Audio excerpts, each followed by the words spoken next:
Olá, está no ar mais um Buscando Saúde. Eu sou Marina Ribeiro e hoje vamos falar sobre um tema da cardiologia, o sopro no coração. Então não sai daí.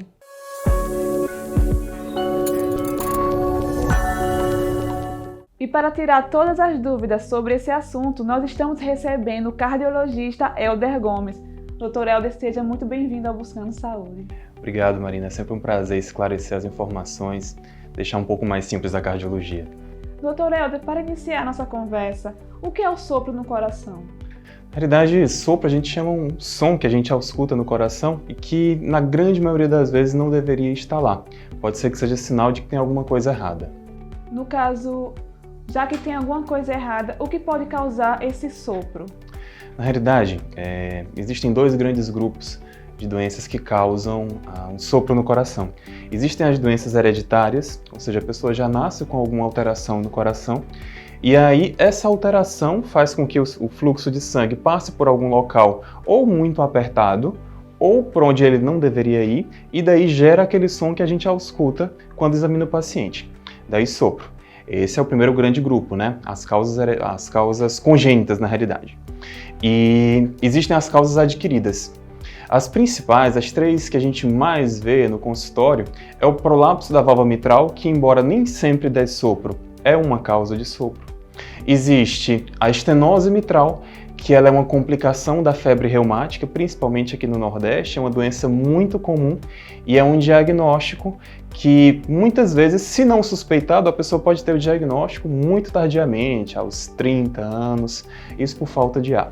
E o outro diagnóstico, também é muito comum, mas isso em pessoas mais idosas, é a estenose aórtica. É quando uma das válvulas fica um pouco mais fechada e aí dá aquele sopro enorme. No caso, você citou que em algumas causas do sopro, as pessoas às vezes são diagnosticadas ou sabem que tem o sopro com a idade mais avançada.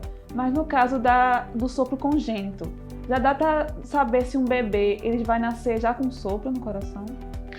Bom, durante o pré-natal, o médico que assiste a gestante pode suspeitar de que há alguma coisa errada no coração. E aí existe um exame específico para isso, é o ecocardiograma fetal, para diagnosticar e ser confirmado após o nascimento. Mas veja, é muito comum sopro no bebê quando nasce. Nem todo sopro no bebê é patológico, tá? Pelo contrário, a grande maioria dos que nasce com sopro e isso é normal, tá? Em pouco tempo isso fecha.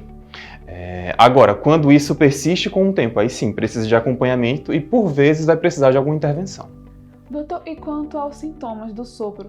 Ele apresenta algum sintoma específico? Quais são os sintomas? Bom, existe um sintoma que alguns pacientes relatam quando o sopro é muito exuberante, que é sentindo até o tórax vibrar. Por incrível que pareça, isso pode acontecer, mas em casos um pouco mais extremos.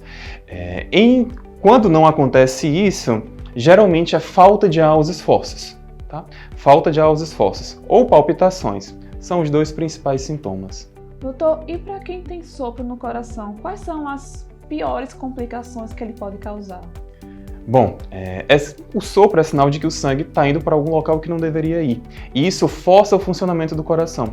Com o tempo, leva à insuficiência cardíaca, que é a falta de ar aos esforços. Tá? Basicamente, em geral, quando isso não é tratado, quando não há uma intervenção, insuficiência cardíaca é a evolução natural. Doutor, e no caso do tratamento?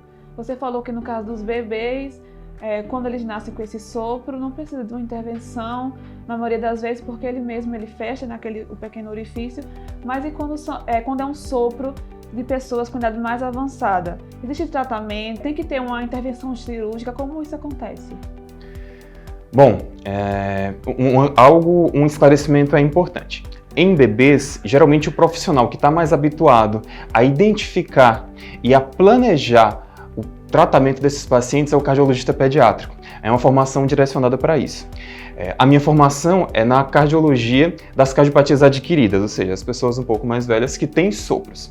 No tratamento dessas cardiopatias, que são as cardiopatias adquiridas, que é no caso a reumática, que eu falei, da estenose aórtica e do prolapso da válvula mitral, em alguns casos dá para fazer um tratamento percutâneo, ou seja, por cateterismo, em alguns casos. Em outros, realmente tem que ter cirurgia, tem que trocar a válvula. E esse acompanhamento para saber o melhor momento de fazer a troca da válvula é essencial.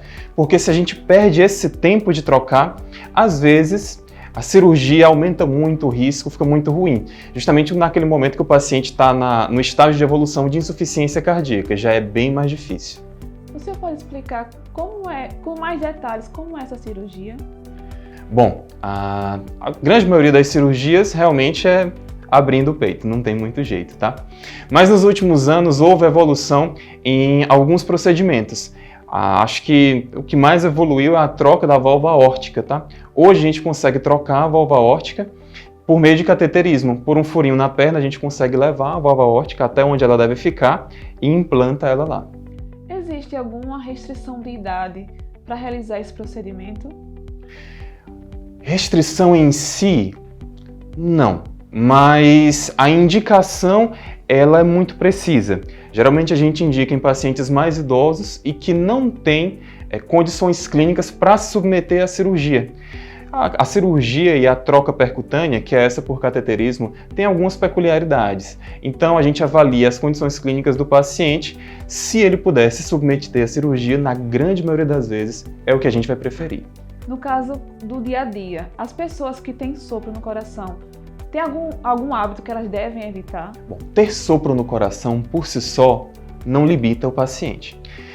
Essa individualização deve ser feita com o médico. Cada tipo de sopro, cada tipo de problema pode levar a alguma limitação. Então, essa pergunta só individualizando, tá? Mas eu acho que uma recomendação que é muito importante, inclusive eu falei disso recentemente, é do cuidado com os dentes, tá? Na febre reumática, principalmente, existe um risco de endocardite quando existe algum procedimento dentário. Então, a gente sempre fala que cuidar dos dentes e fazer a profilaxia de endocardite, que é a infecção do coração, principalmente nos pacientes que têm algum problema de válvula, e, sobretudo, nesse grupo dos pacientes reumáticos, os que têm febre reumática. Doutor, caso alguém que tenha sopro não vá ao cardiologista, não faça o tratamento, esse sopro ele pode dar origem a outra condição cardíaca? Como eu falei para você, a evolução natural de uma doença valvar grave não tratada é a insuficiência cardíaca.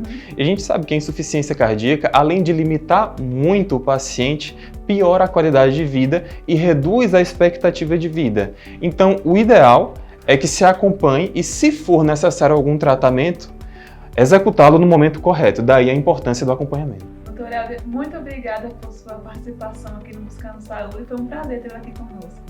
De nada, Marina. Muito obrigado a vocês. Gostou do nosso conteúdo? Então segue a gente nas redes sociais. Estamos no Instagram, @drplay.tv. Eu te espero no próximo Buscando Saúde. Até mais!